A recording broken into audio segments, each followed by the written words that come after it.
पिछले टर्न पर हम लोगों ने देखा था कि गोलीय दर्पण, चाहे वो अवतल हो चाहे उत्तल हो, उसके सामने वस्तु को अगर रखा जाए तो प्रतिबिंब कहाँ और कैसा बनेगा। प्रतिबिंब कहाँ और कैसा बनेगा इस बात पर निर्भर करता है कि वस्तु कहाँ रखी गई है और किस तरह के दर्पण के सामने रखी गई है। जैसे अवतल दर्पण है, वस्तु अनंत पर है तो उसकी प्रतिबिंब फोकस पर बनेगा। अगर अवतल दर्पण के सामने C के पहले है, वक्रता केंद्र के पहले अगर वस्तु है तो उसका प्रतिबिंब C और F के बीच में बनेगा, वास्तविक और उल्टा बनेगा। ठीक है, इसी तरह तमाम अन्य केसेस थे। और दर्पण की जहाँ तक बात किया जाए तो उत्तल दर्पण में भी हम लोगों ने देखा था कि अगर वस्तु कुछ दूरी पर अगर रखी गई है, ठीक है, तो उससे जो प्रतिबिंब आभासी, सीधा और छोटा बनेगा। हाँ, अगर वस्तु अनंत पर रखी गई है तो आभासी, छोटा और फोकस पर बनेगा। इस चीज़ को हम लोगों ने देखा। आज अब हम इस बारे में चिंता करते हैं कि भाई वस्तु कहीं रखी गई है, प्रतिबिंब कहीं बन रहा है। ठीक है, तो अगर वास्तव में अगर मुझे दिखाना हो बिना चित्र के, अगर मैं दिखाना चाहूँ तो क्या कोई ऐसा फार्मूला है जिसके जरिए हम वस्तु की दूरी ध्रुव से जो है, प्रतिबिंब की दूरी ध्रुव से जो है और फोकस दूरी में आपस में क्या कोई संबंध स्थापित कर सकते हैं? हाँ है, और इसी सूत्र का नाम है दर्पण सूत्र। परंतु दर्पण सूत्र तभी काम करेगा जब हम दूरियों को मापने की एक चिन्ह पद्धति का पालन करें। तो ये दूरियों को मापने की चिन्ह, तो ये दूरियों को मापने की चिन्ह पद्धति क्या है? तो ये देखिए यहाँ पर नई चिन्ह पद्धति बनाई गई, नई कार्तिकी चिन्ह परिपाटी बनाई गई है। इस परिपाटी को सब लोग मानेंगे, कोई इसके विरुद्ध अगर खड़ा हो जाएगा तो वो गलत मान लिया जाएगा। तो इसमें पहला है, बिंब सदैव दर्पण के बाईं ओर रखा जाता है। इसका अर्थ है कि दर्पण पर प्रतिबिंब से प्रकाश, दर्पण पर बिंब से प्रकाश बाईं ओर से आपतित होता है। मतलब दर्पण हमेशा दाहिनी साइड में होगा और वस्तु किधर होगी? बाईं साइड में होगी। ठीक है, तो बाईं साइड में है तो किरणें वस्तु से चल करके दर्पण पर बाएं से दाहिने साइड में पड़ेंगी। ठीक है, सेकेंड पॉइंट क्या है इसमें? मुख्य अक्ष के समांतर सभी दूरियां दर्पण के ध्रुव से मापी जाती हैं। अगर मुख्य अक्ष के समानांतर अगर दूरियों को मापना है, जैसे मान लीजिए यहाँ पर देखिए, अगर ये ध्रुव है, ठीक है ना, और ये मुख्य अक्ष है, मुख्य अक्ष के समानांतर अगर कोई दूरी नापनी है तो ध्रुव से ही नापी जाएगी। ठीक है, और फिर देखिए मूल बिंदु के दाईं ओर प्लस x अक्ष के अनुदिश मापी गई सभी दूरियां धनात्मक मानी जाती हैं, जबकि मूल बिंदु के बाईं ओर माइनस x अक्ष के अनुदिश मापी गई दूरियां ऋणात्मक मानी जाती हैं। जैसे ये मूल बिंदु P है, इसके दाहिने साइड वाली सभी दूरियां धनात्मक होंगी और बाईं साइड वाली सभी क्या होंगी? ऋणात्मक होंगी, है ना। तो ये चिन्ह पद्धति आपकी तीसरी थी। चौथी चिन्ह पद्धति क्या है? मुख्य अक्ष के लंबवत, मुख्य अक्ष के लंबवत है तथा ऊपर की ओर हो प्लस y अक्ष के अनुदिश मापी जाने वाली दूरियां धनात्मक मानी जाती हैं। ऊपर की तरफ मापी जाने वाली ये जो दूरियां हैं वो क्या मानी जाएंगी? धनात्मक मानी जाएंगी। और मुख्य अक्ष के लंबवत और नीचे नापने वाली क्या होंगी? वो ऋणात्मक मानी जाएंगी। आप कहेंगे सर ऐसा क्यों? ये तो जबरदस्ती वाली बात है, हम अपनी चिन्ह पद्धति लेकर चलेंगे। नहीं कर सकते हैं, क्योंकि अगर इन चिन्ह पद्धतियों को अगर आप मानने के लिए तैयार ही हैं तभी हम वस्तु की दर्पण से दूरी, प्रतिबिंब की दर्पण से दूरी और फोकस दूरी में आपस में संबंध जो स्थापित करेंगे वह गोलीय दर्पण के लिए कारगर होगा। वो तभी कार्य करेगा जब इस चिन्ह पद्धति को आप मानेंगे। ठीक है, तो बिल्कुल हम लोग तैयार हैं इस चिन्ह पद्धति को मापने के लिए, मानने के लिए। अब दर्पण सूत्र तथा आवर्धन। दर्पण सूत्र क्या है? दर्पण सूत्र क्या है? यदि बिंब मतलब वस्तु की दूरी जो है दर्पण के ध्रुव से u हो, प्रतिबिंब की दूरी दर्पण के ध्रुव से v हो और दर्पण की फोकस दूरी अगर f के बराबर हो तो उनके बीच में जो संबंध होता है उसी को हम क्या बोलते हैं, दर्पण सूत्र बोलते हैं। और यह सूत्र होता है 1/v + 1/u = 1/f। कक्षा 12 के बच्चों के लिए इसका निगमन किया जाएगा, लेकिन कक्षा 10 के बच्चों के लिए निगमन नहीं है। वो इस सूत्र को जस का तस रट लें और इसका उपयोग करना सीख लें। ठीक है, तो दर्पण सूत्र क्या है, 1/v + 1/u = 1/f।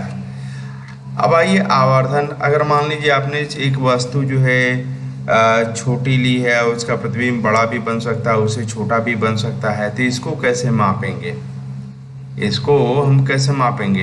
तो इसको मापने के लिए एक भौतिक राशि आवर्धन का आविष्कार किया गया, परिभाषित किया गया।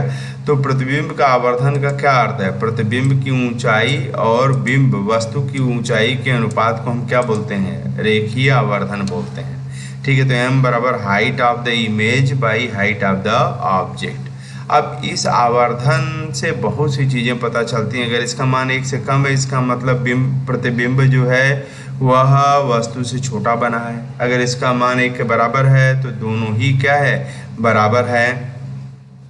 ठीक है, और अगर इसका मान 1 से बड़ा है तो प्रतिबिंब जो है वस्तु की ऊंचाई से बड़ा बनता हुआ कहा जाएगा। तो मतलब आपको चित्र में दिखाना नहीं है आप बार बार कि वस्तु इतनी छोटी है, देखिए प्रतिबिंब इतना बड़ा बन रहा है। केवल आवर्धन निकालिए और बता सकते हैं आप कि कितना बड़ा है।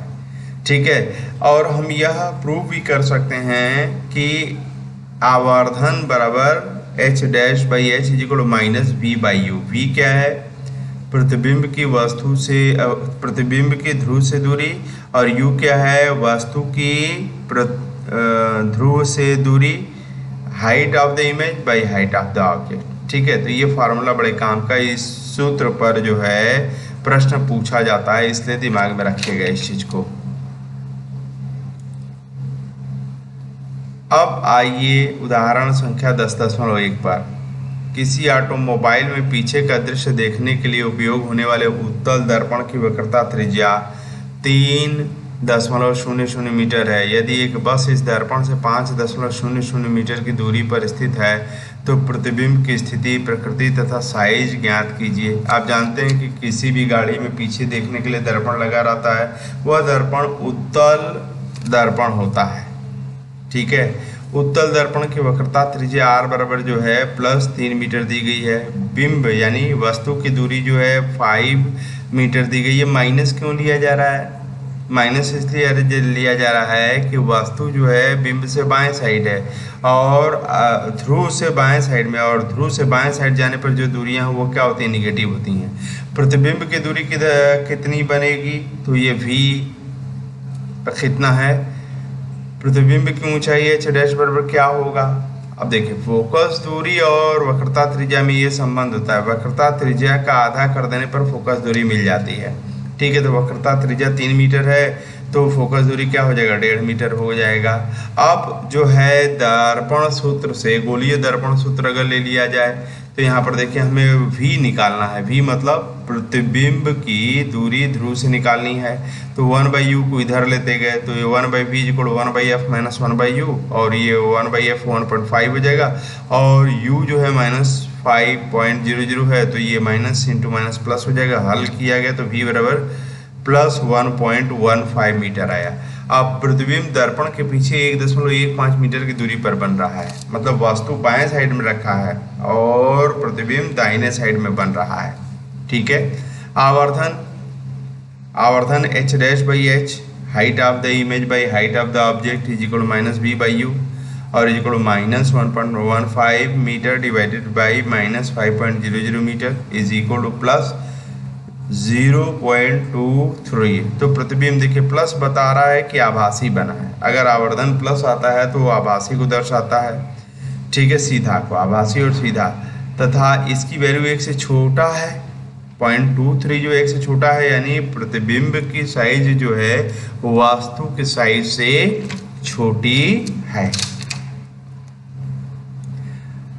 आइए उदाहरण संख्या 10.2 के बारे में बात करते हैं। कोई 4.0 सेंटीमीटर साइज का बिंब किसी 15.0 सेंटीमीटर फोकस दूरी के अवतल दर्पण से 25.0 सेंटीमीटर दूरी पर रखा गया है। दर्पण से कितनी दूरी पर किसी पर्दे को रखा जाए कि स्पष्ट प्रतिबिंब प्राप्त हो? प्रतिबिंब की प्रकृति तथा साइज ज्ञात कीजिए। तो यहाँ पर देखिए वस्तु की ऊंचाई कितनी है, 4 सेंटीमीटर है। बिंब की दूरी, वस्तु की दूरी u बराबर -25 सेंटीमीटर है।